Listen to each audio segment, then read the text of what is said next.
Friends, welcome back to our channel. అతి త్వరలో జరగబోతున్న టెట్కు సంబంధించిన ఇంపార్టెంట్ వీడియోస్ అయితే మన ఛానల్లో తీసుకొస్తుంటే, ఇక ఈ వీడియోలో ప్రీవియస్గా టెట్లో అడిగిన ఈవీఎస్ బిట్స్ అయితే తెలుసుకునే ప్రయత్నం చేద్దాం. టెట్కు సంబంధించిన ఫ్రీ టెస్ట్ రాయాలనుకుంటే మన యాప్ని అయితే డౌన్లోడ్ చేసుకోండి. యాప్ లింక్ అనేది డిస్క్రిప్షన్ ఉంటుంది. అదేవిధంగా వీడియో కనుక నచ్చినట్లయితే తప్పకుండా లైక్ చేసి షేర్ చేయండి ఫ్రెండ్స్. ముందుగా ఫస్ట్ వన్ చూసినట్లయితే, తరగతి 5లో అంటే 5వ తరగతిలో పరిసరాల విజ్ఞానం బోధిస్తున్నప్పుడు ఉపాధ్యాయుడు తరచుగా శోధనాత్మక ప్రశ్నలు అడుగుతాడు. అలా చేయడం ద్వారా అతని లక్ష్యం వీటిని మెరుగుపరచడం. సో ఏదైతే మనకు 5వ తరగతిలో ఈవీఎస్ ఉందో దాన్ని బోధిస్తున్నప్పుడు ఎవరైతే టీచర్ ఉన్నాడో అతను బోధనాత్మక ప్రశ్నలు అడగడం వల్ల ఏంది అతనిలో ఉన్న లక్ష్యం మెరుగుపడుతుందని అడుగుతున్నారు. ఆలోచన నైపుణ్యాలు అనేవి మెరుగుపడడం జరుగుతుంది. సో అలా చేయడం ద్వారా అతని ఏ లక్ష్యం మెరుగుపడుతుందంటే ఆలోచన నైపుణ్యాలు అనేవి మెరుగుపడతాయి. సో అది సరైన ఆన్సర్ అన్నమాట. సో ప్రీవియస్గా అడిగిన బిట్టు ఉద్యోగ నైపుణ్యాలు ఫస్ట్ ఆప్షన్, పరిశీలన నైపుణ్యాలు సెకండ్ ఆప్షన్, శ్రవణ నైపుణ్యాలు థర్డ్ ఆప్షన్, ఆలోచన నైపుణ్యాలు fourth option. So fourth option అనేది రైట్ ఆన్సర్ అనమాట. ఓకేనా. శోధనాత్మక ప్రశ్నలు అడగడం వల్ల అతనిలో లక్ష్యం మెరుగుపడేది ఏంటంటే ఆలోచన నైపుణ్యాలు మెరుగుపడుతుంటాయి. నెక్స్ట్ వన్, విజయనగర సామ్రాజ్యాన్ని సందర్శించిన విదేశీ వ్యాపారులు మరియు యాత్రికులు ఎవరు? ఈ క్రింది ఇచ్చిన 4 ఆప్షన్స్లో ఎవరెవరు మనకు విజయనగర సామ్రాజ్యాన్ని సందర్శించారు అని అడుగుతున్నారు. సో థర్డ్ ఆప్షన్ చూసినట్లయితే నికోలో కాంటి, అదేవిధంగా డొమింగో ఫేజ్తో పాటు న్యూనిజ్, అబ్దుల్ రజాక్. ఈ 4 అయితే మనకు విజయనగర సామ్రాజ్యాన్ని అయితే సందర్శిస్తారు. ఓకేనా.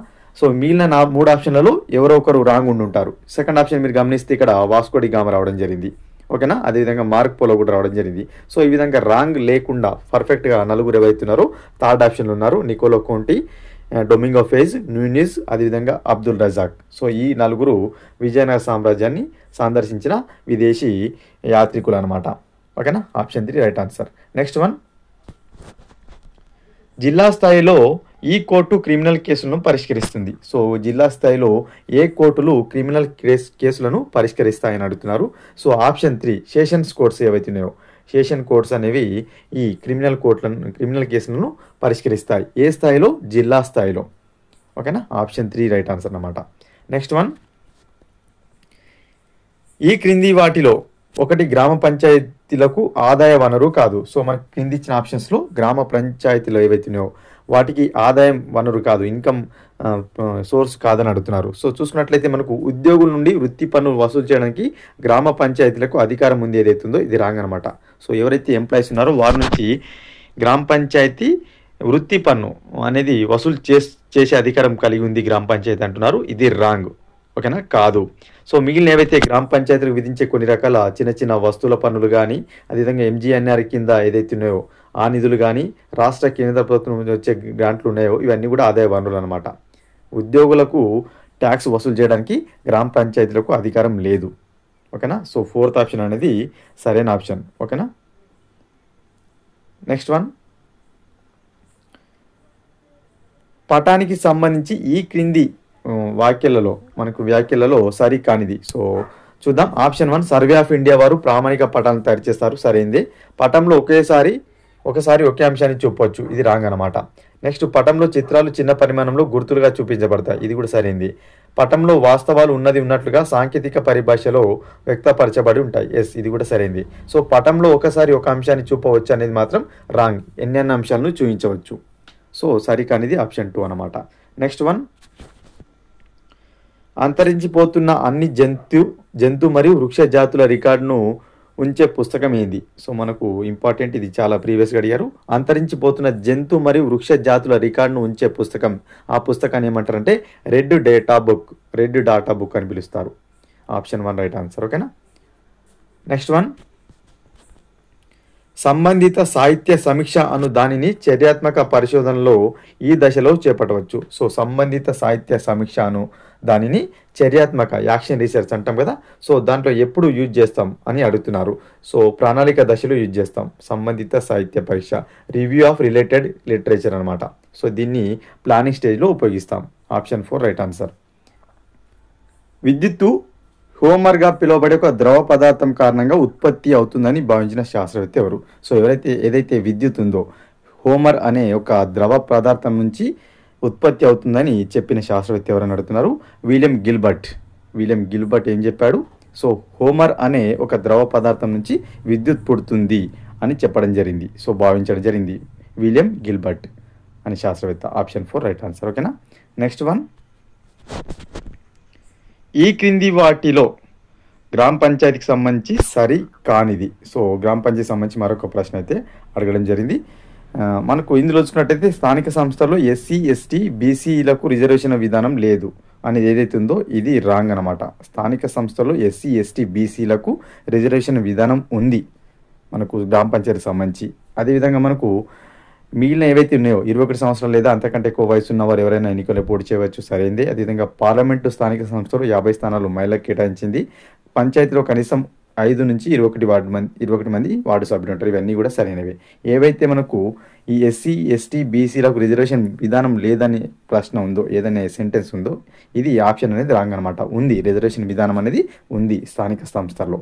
Option 3 right answer. Next one, ఈ క్రింది వాటిలో ప్రాథమిక స్థాయిలో ఈవీఎస్ బోధన యొక్క ప్రధాన లక్ష్యాల్లో ఒకటి. సో క్రింది ఇచ్చిన వాటిలో మనకు ఈవీఎస్ బోధించడానికి ప్రధాన లక్ష్యం ఏమిటి మనకు ప్రాథమిక స్థాయిలో నడుతున్నారు. సో చూసుకున్నట్లయితే తమ చుట్టూ ఉన్న ప్రపంచం గురించి పిల్లల్లో ఉత్సుకత కలిగించడం మరియు పెంపొందించడం అనేది ఏదైతే ఉందో ఈ లక్ష్యం కోసం మాత్రం ఈవీఎస్ను ప్రాథమిక స్థాయిలో బోధిస్తున్నారు. ఓకేనా, ఇంపార్టెంట్ అన్నమాట. Option 2 right answer. Next one, భారత జాతీయ కాంగ్రెస్కు చెందిన ఈ నాయకులు విన్నపాలు, అర్జీలు మరియు ఆందోళనలు అన్న విధానాలను అనుసరించారు. సో మనకు భారత జాతీయ కాంగ్రెస్ ఐఎన్సి ఏదైతే ఉందో ఇండియన్ నేషనల్ కాంగ్రెస్కు చెందిన ఏ నాయకులు మనకు విన్నపాలు, అర్జీలు మరియు ఆందోళనలు. సో మనకు చూసుకున్నట్టయితే ప్రే, పిటిషన్, ప్రొటెస్ట్ అంటాం. 3 P's ఉంటాయి అనమాట. సో ఎవరు అనుసరించారంటున్నారు? రాజ్యాంగ సభ సభ్యులు, గాంధేయవాదులు, మితవాదులు, అతివాదులు. మితవాదులు అర్జించారు ఇది. ఈ పాలసీ వాళ్ళదనమాట. ప్రే, పిటిషన్, ప్రొటెస్ట్. ఓకేనా, option 3 right answer. Next one, ఈ క్రింది వాటిలో మట్టి కుండల తయారీలో దశ కానిది. సో మనకి క్రింది ఇచ్చిన దానిలో మట్టి కుండల తయారీలో ఈ దశ ఏ దశ ఉండదని అడుగుతున్నారు. ఆప్షన్ 2 మట్టి నుండి రాళ్ళను వేర్చడం. ఈ దశ అనేది మనకు మట్టి కుండల తయారీ దశలో ఉండని దశ అన్నమాట. సో మిగిలిన కుమ్మరి చక్రం మీద నానబెట్టిన మెత్తని మట్టిని తిప్పడం దశనే. సరైన ఆకారం కోసం చెక్క సలపతో మనకు చక్రంపై తయారు చేసిన కుండను నొక్కడం కూడా సరైనదే. ఎండిన కుండలను ఆవాలో కాల్చడం, ఇవన్నీ కూడా దశలే అన్నమాట. ఓకేనా. నెక్స్ట్ వన్, పటాలలో ముదురు, ఊదా అనే రంగు ఈ రకమైన అచ్చదన మరియు భూ వినియోగాన్ని సూచించడానికి ఉపయోగిస్తారు. సో మనకు పటాలలో కొన్ని ప్రాంతాలను కొన్ని రంగులతో సూచిస్తారు. అందులో భాగంగా ముదురు, ఊదా అనేది దేనికోసం, ఏ దాన్ని సూచించడం కోసం ఉపయోగిస్తారు అని అడుగుతున్నారు. పర్వతాలు. సో పర్వతాలను సూచించడం కోసం ముదురు, ఊదా రంగును పటాలలో వాడుతుంటారు. Option 1 right answer. ఓకేనా. నెక్స్ట్ వన్, ఈ క్రింది వాటిలో ఈ సముద్రాన్ని ప్రపంచం మధ్యలో ఉన్నదని భావించారు. సో ఈ క్రింది ఇచ్చిన సముద్రాలలో ఏ సముద్రంను ప్రపంచం మధ్యలో ఉన్నదని భావించారు అని అడుగుతున్నారు. మధ్యధర సముద్రం పేర్లోనుంది. మధ్యధర సముద్రంను ప్రపంచానికి మధ్యలో ఉందని భావించారు అనమాట. Option 3 right answer. Next one, మన మణికట్టు డాష్ అని పిలువబడే అనేక చిన్న ఎముకలతో రూపొందించబడింది. సో మన మణికట్టు ఏదైతుందో ఏ మనకు డాష్ అని పిలువబడే అనేక చిన్న ఎముకలతో రూపొందించబడింది అంటే కార్పల్స్ అనే పిలువబడే చిన్న ఎముకలతో రూపొందించబడి ఉంటుందన్నమాట మన మణికట్టు. Carpals important. Option 2 right answer. Next one,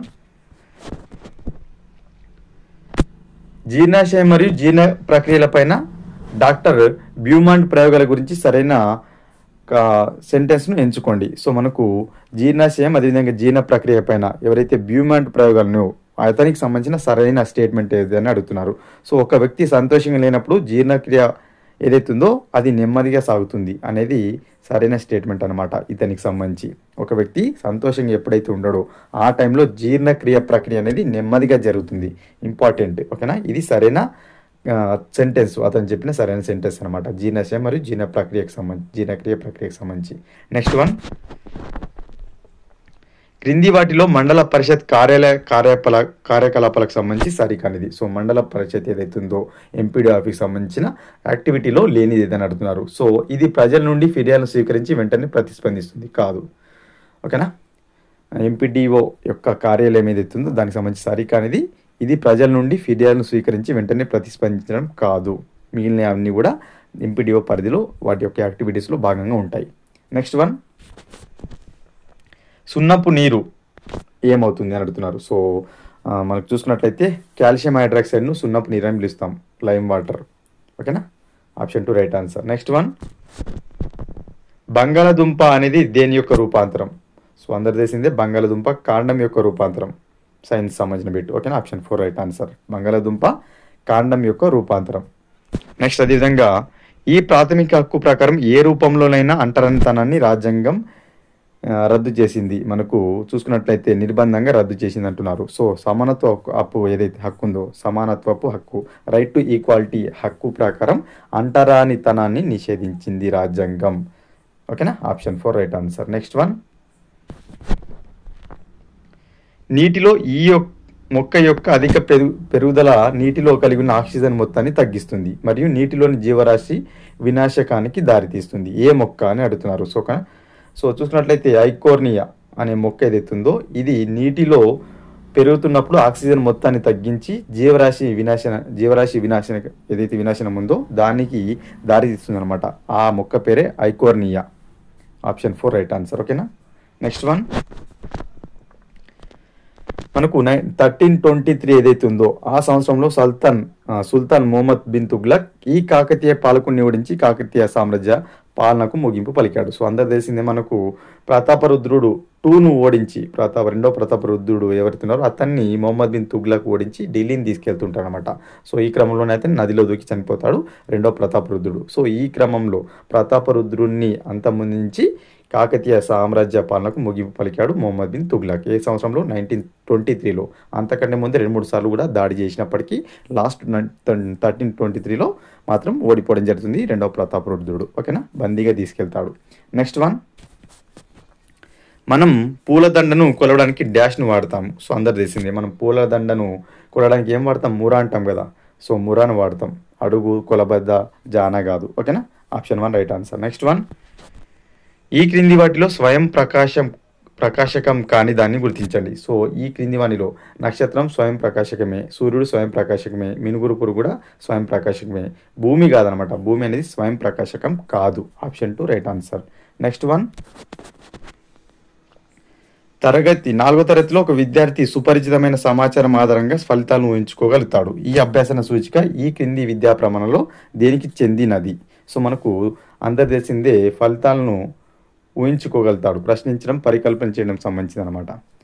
ఏ విద్యా ప్రమాణం అది? ప్రశ్నించడం, పరికల్పన చేయడం అనమాట. ఒక విద్యార్థి ఏదైతే సుపరిచితమైన సమాచారం ఉందో దాని ఆధారంగా ఫలితాన్ని ఊహించుకోగలుగుతాడు.